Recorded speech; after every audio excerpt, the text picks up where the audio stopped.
Hi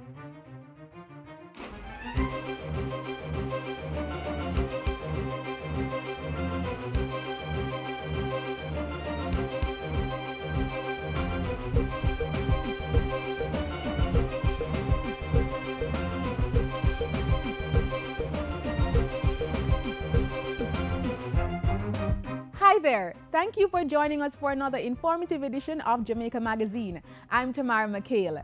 In today's show, we take a look at the importance of vaccination. Then, we explore the offerings at the G.C. Foster College of Physical Education and Sports. And later, young people in and around Spanish Town are exposed to the rigors of volleyball training. Stay tuned for all that and more.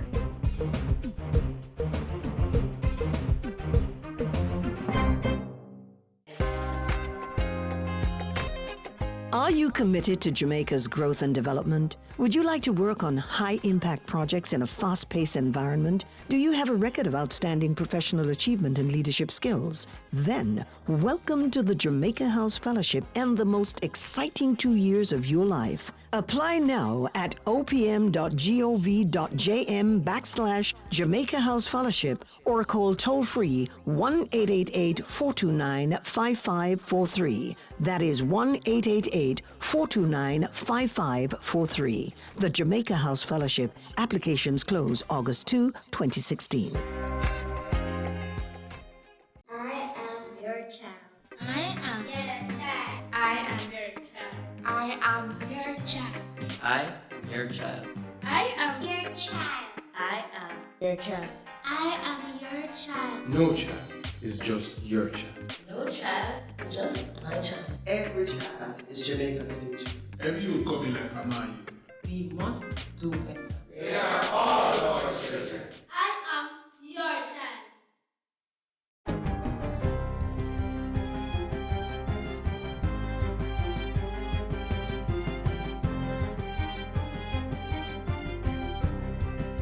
Good day, I'm Lorraine Mendez and this is your JIS News for Wednesday, July 20.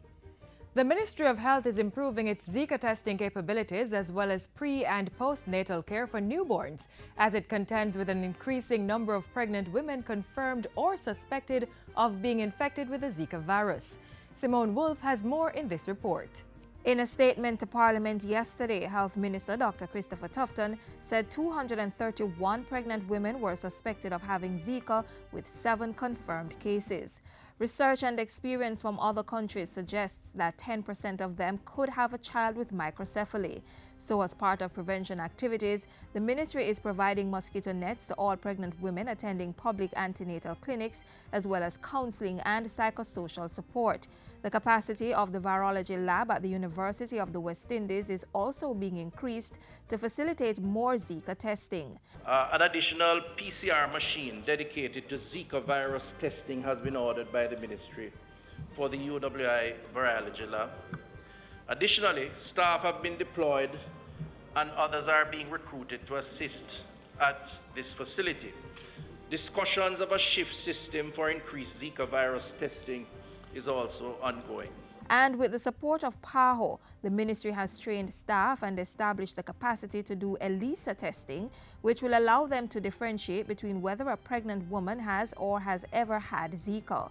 This will eliminate the 3 to 5 day window, allowing us more flexibility to diagnose Zika infection. Mr. Speaker, we are discussing similarly with PAHO the possibility of widely introducing this test, as the cost to test 40,000 pregnant women at the current price of US $20 per test would be approximately $800,000 US. In the meantime, over 500 public and private healthcare providers have been trained on the clinical guidelines, including those specific to pregnant women. Dr. Tufton says intensive care units and high dependency areas at hospitals are being prepared with the procurement of additional ventilators and repairs to existing ones. Hospitals have also been equipped with a register which will capture the head circumference of babies to detect and diagnose microcephaly cases. A Phase 3 group of experts is being set up to specifically address complications of Zika infection, including microcephaly, Guillain-Barré syndrome, or other neurological complications. And Jamaica has accepted an invitation to participate in clinical trials being fast-tracked contract by the National Institute of Health for the development of a Zika vaccine. Simone Wolf reporting for JIS News. Prime Minister Andrew Holness says government is committed to promoting new businesses and market expansion to create economic growth. He says nurturing the entrepreneurial skills for new firms, innovation and marketing were key to growing the economy. And what I have been focusing on in the first 4 or 5 months of the administration is to use foreign policy to seek out new markets and establish new relationships. Because the truth is that the Jamaican market is limited. For our firms to truly grow, we have to treat CARICOM as our market as well. And to use CARICOM as a launching pad for Latin America. Not just North America. We also must now start to see China as a market for Jamaica. All we need is 1% of 1% of the Chinese market. The Prime Minister was speaking at the Development Bank of Jamaica's Innovation Grant from New Ideas to Entrepreneur Ignite presentation on Tuesday. 27 entrepreneurs selected for DBJ's Pilot Ignite project received up to $4 million to help implement innovative ideas and grow their firms. Their projects have the potential to generate over $1 billion in revenue and create more than 200 jobs. Finance Minister Audley Shaw is reporting that his recent non-deal investor roadshow in the United States and Europe went very well. In a statement to Parliament yesterday, Minister Shaw said he assured investors of government's commitment to creating the conditions that would induce economic growth without unraveling the fiscal consolidation attained so far. The Jamaica delegation was well received at all meetings, and investors seemed assured of economic stability and were impressed by the initiatives and institutional support being created to ensure robust, sustainable economic growth. On the first leg of the roadshow, the minister and his team met with 33 fund managers and investment bankers in the U.S. cities of Los Angeles, New York, and Boston. During the European leg, meetings were held in London, Frankfurt, Amsterdam, Vienna, and Zurich with 24 fund managers and investment banks. Minister Shaw says he also informed the investors of government's possible re-engagement with the IMF at the end of the current agreement. I indicated to them that we actually are at this time discussing with the IMF a future form of engagement, because we want to let the Parliament and the people of Jamaica know, and we indicated it to the investors, that we believe that it is good, it is tidy, it is transparent, that we should continue to have a relationship, a monitoring relationship with the IMF, and we think that it is good all around for Jamaica's program. A team from the IMF arrives in Jamaica today to discuss the appropriate successor program. Minister with responsibility for economic growth and job creation, Darrell Vaz, is assuring investors that government has an open door policy and is willing to review all investment proposals, big or small. I want to make a commitment that anything that can bring growth and job creation will be looked at, and we will work feverishly to make it happen. Nobody is too big or too small. No amount of investment is too big or too small, because we know that it takes a multiple of investments to get the level of growth. Minister Vaz was speaking Monday night at the launch of Kingston's newest hotel, the Renfrew. The hotel, which got government approval for construction in 2008, will offer 32 high-end rooms and 8 two-bedroom apartments. It's expected to open for business in October 2017. And finally, the Administrator General's Department is improving its operations to process the accounts of beneficiaries in a timely manner. If someone dies without making a will and leaves assets and children under the age of 18, the Administrator General's Department is responsible for protecting the interests of these children and other beneficiaries, as well as creditors. The assets left behind amount to what's called an estate. Justice Minister Delroy Chuck says his ministry is working towards ensuring that all estates will get grants or probated in the courts within 3 months from the filing of the necessary documents. If that is done, Mr. Speaker, huge amounts of assets can be released into the economy to drive economic growth and job creation. But most importantly, Mr. Speaker, Administration brings satisfaction and closure to the many beneficiaries who receive these assets. Minister Chuck was speaking in Parliament yesterday as he tabled the 2014-2015 annual report of the Administrator General's Department. He said the department was also moving to automate its processes to allow for real-time estate accounting by 2018. For the 2014-2015 fiscal year, the department achieved most of its targets. And that's it for JIS News today. I'm Lorraine Mendez. Thanks for watching.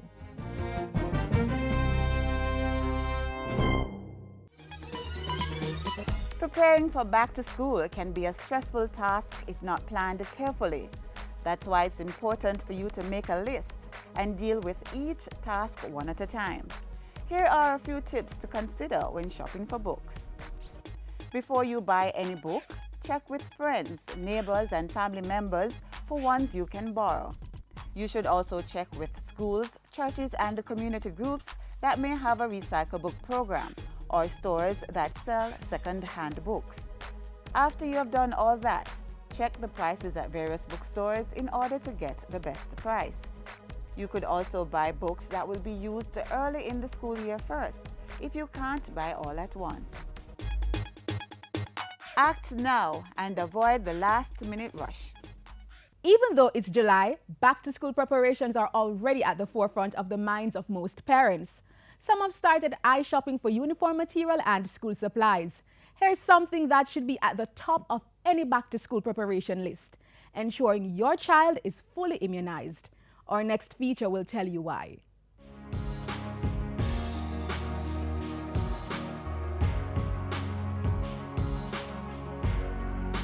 Immunization is arguably one of the most cost-effective healthcare interventions ever invented.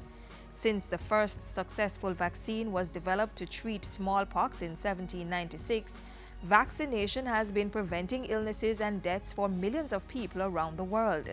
According to the World Health Organization, about 2 to 3 million deaths are prevented each year because of persons taking up vaccines or being immunized. Through vaccination, smallpox was declared eradicated from the world in 1980, and that's a significant achievement. Other diseases are on the verge of being eradicated through the process of immunization here in Jamaica. Immunization has led to a substantial reduction of illnesses and death from diseases such as polio, measles, whooping cough, and newborn tetanus.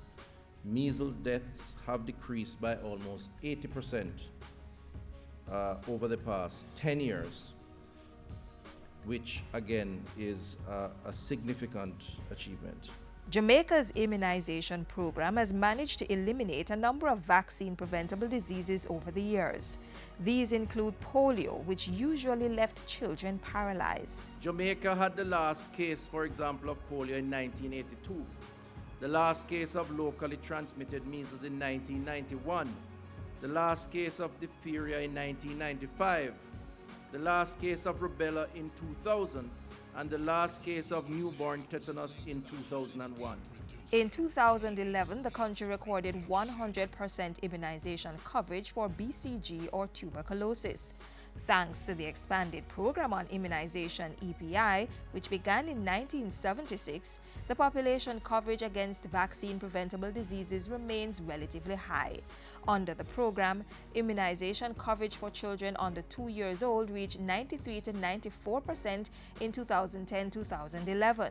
The expanded program on immunization provides free vaccination to children ages 0 to 7 during the routine immunization schedule of the Ministry of Health. This is an integral strategy to reduce child mortality and morbidity. First, we give at birth up to 6 weeks of age BCG vaccine, which is given usually in the hospital setting, and BCG protects against tuberculosis. At 6 weeks, 3 months, and 6 months, babies are due a vaccine against polio, which prevents poliomyelitis, as well as the pentavalent vaccine or the 5-in-1 vaccine. Then at 12 months of age, the MMR vaccine is administered to protect children against measles, mumps, and rubella. At 18 months, we give the first set of booster vaccines, and we give boosters again for MMR, The children get DPT as well, which is for diphtheria, pertussis, and tetanus. And then they also get the polio vaccine at that time as well. Between the ages of 4 to 6 years, children must get a second booster vaccine for DPT as well as a second booster vaccine for polio. A lot of these vaccine-preventable diseases are actually quite contagious and can cause death, especially among our young children. And so therefore, I would encourage parents to ensure that their children are appropriately vaccinated. In Jamaica, children must be fully immunized before entry to school, and that is usually a part of mandatory school medicals due before the start of each academic year. They have to present the immunization record at the health facility to confirm that the vaccines indeed have been done, and if they are missing any vaccines for whatever reason, then they are provided for them at the health facility. The immunization record is part of the Child Health Development Passport introduced for every child in 2010 to replace the immunization cards used previously. As part of its public education initiative, the Ministry of Health displays posters and other material at health centers and schools, reminding parents and caregivers about the immunization schedules, showing what vaccine is due and when. Disease surveillance is also practiced at ports of entry to combat the country's increased susceptibility to new diseases due to globalization and increased travel. Across the board, government is on a mission to improve the health of the nation by making traditional vaccines available and exploring new and non-traditional vaccines to tackle other diseases. For example, the mitigation of NCDs like some cancers, which can be prevented through vaccination, such as the vaccine for the human papilloma virus, which causes cervical cancer, falls in line with the Ministry of Health strategic plan to improve the offering to the public. And the commitment today is that we will work to ensure that other vaccines on the market with a proven track record are introduced as part of our routine administration to our population.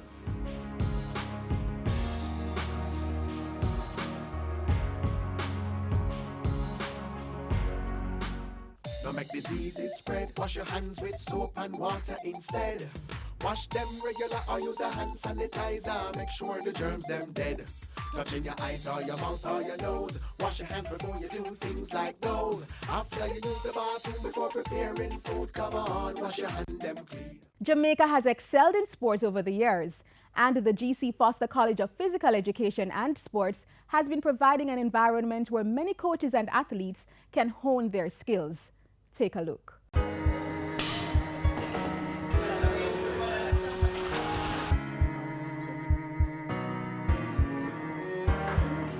Conditioning the body and mind, contributing to holistic development. This can be your experience at the G.C. Foster College of Physical Education and Sport, the only institution of its kind in the English-speaking Caribbean.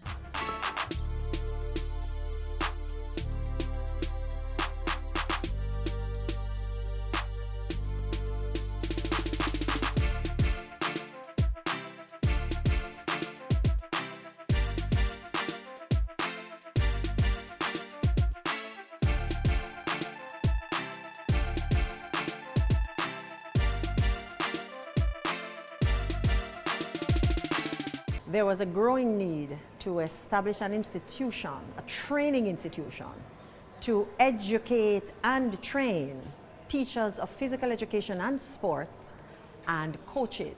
GC Foster not only fulfilled the mandate locally, but we are now reaching international countries.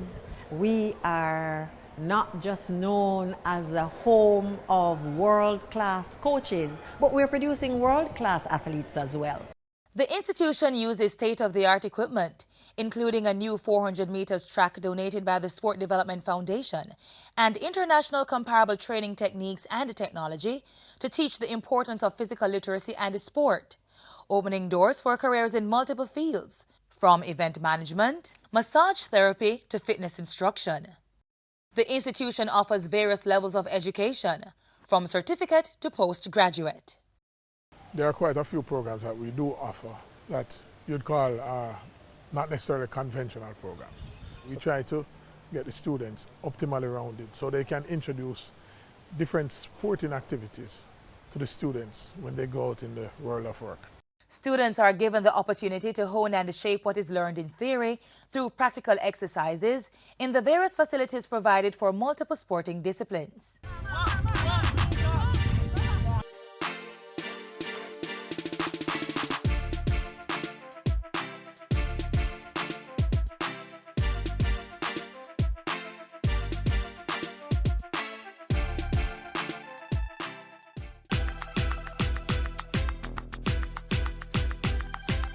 For the past 36 years, the G.C. Foster College of Physical Education and Sport, with its well-trained staff, has been providing Jamaica and the world with physical education and sports specialists.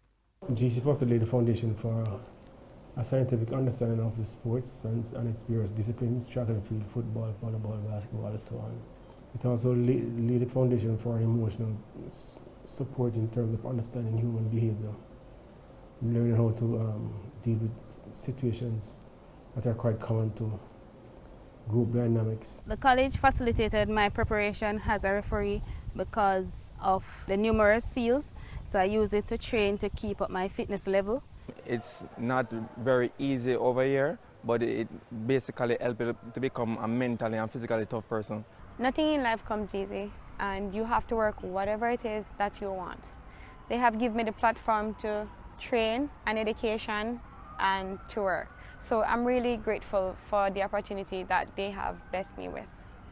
At the G.C. Foster College of Physical Education and Sport, you can find your place on the field, track, court, in the pool, ring, over the table, across the net, or at the front of the class.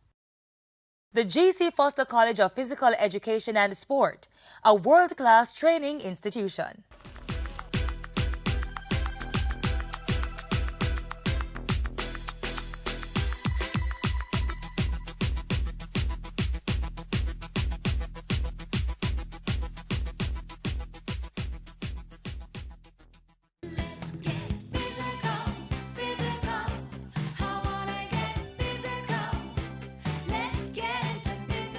Did you know regular physical activity controls your weight, reduces your risk of cardiovascular diseases, reduces your risk for type 2 diabetes and metabolic syndrome, reduces your risk of some cancers, strengthens your bones and muscles, and increases your chance of living longer? Get active, get fit, stay healthy.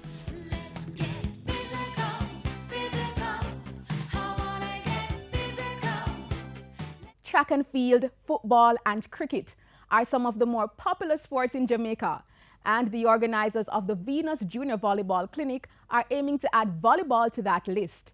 Young people in the Spanish Town area were exposed to the techniques at the annual volleyball clinic held at the G.C. Foster College of Physical Education and Sports.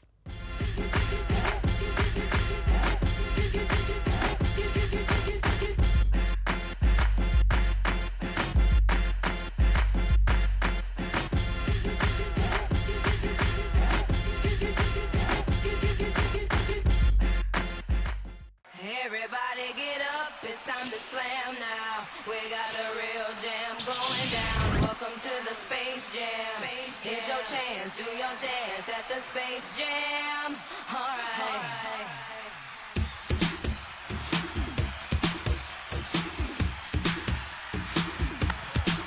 It's the drills, Keep on going, keep on going. the intensity, and of course, the fun. All key elements why students from in and around Spanish Town come out each year to the Venus Volleyball Junior Clinic held at the G.C. Foster College. And guess what? It's all free! The main focus of this is to give interest to those persons, to the students who are in primary school and at high school, to let them know that it's not just track and field, football, or the traditional netball that is played. That volleyball is a sport as well, and it's one that once you learn how to play it, it is loved. And it has a lot of opportunities for scholarships, to go to universities. And so coaches from as far as the United States come down each year for the 3-day clinic to impart important volleyball techniques and skills to the willing students. As past volleyball players, we wanted to give back and contribute to the overall development of volleyball in Jamaica. Players get older, and when players get older, they go away. Who is replenishing those players as they get older? So you have to really start with the developmental phase from the kids in the primary school, the high school, and then the junior national team, and then hopefully the senior national team. Defense is about attitude. We want you to be tenacious on defense, to be aggressive to go after ball, to sprint all the way back and bring a ball back in the court and then hustle back to get ready. And you can tell by all the activity and excitement, the students love it. I've been playing volleyball for 5 years and I like the sport because it's exciting. It teaches me a lot. It teaches me how to be patient. It teaches me to think and use my mental ability. We've learned to defend, we've learned to serve, we've learned to attack, learned to block and be a better volleyballer. There's a few things that I did not know, like how to pass better and work on my setting, and the clinic has helped me a lot. It has been on the top of my list of goals to make the national team, and now I'm the setter for the under-19 team, Jamaica national under-19 team, and I'm looking forward to reaching at the senior level. The junior clinic has also received support from the private sector as well as the Jamaica Volleyball Association. One of our main focuses in sports, so what better way to support our community, because we believe in nation building. Any initiative to assist the young persons in getting developed in volleyball is always a good initiative. It's a good thing that's proving appealing not only to males but also to a growing female base. I really enjoy coming here and learning. I have learned to better dig on the hand pass. They wrap my hand here in the place where I want the ball to go. So having the flat base, being low and directing the ball. I think I want to go further in it, playing for clubs and maybe nationally. Over the last decade, females who have played the sport volleyball in Jamaica have been the recipients of at least 15 scholarships to play in college overseas. And this is also a platform for us to showcase the younger girls, so coaches can get to look at what is being brought up, so they can keep an eye on them and they can come here to recruit.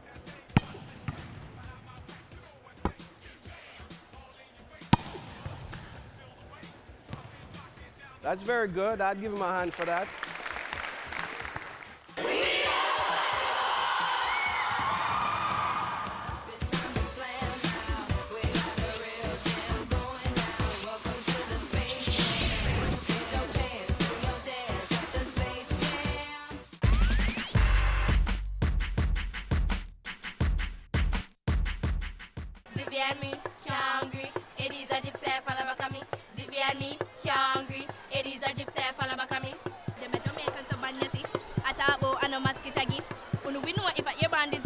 When this a mosquito bite, you see, I don't talk, I want you see. Kick over pants, bore up the tins, dash for the water out of the old fridge. I eat ear fever, I eat ear rash, I eat ear pain in your back. If you know what I mean, no use up the app. Wear long clothes, no wear short, zip me, zip me.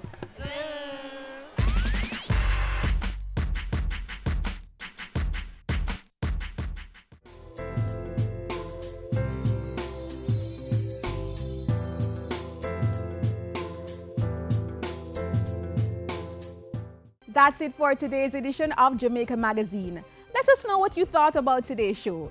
Send us an email at jamaicamagazine@jis.gov.jm or follow us on Twitter @JISnews. Browse our website, jis.gov.jm. I'm Tamara McHale. Take care.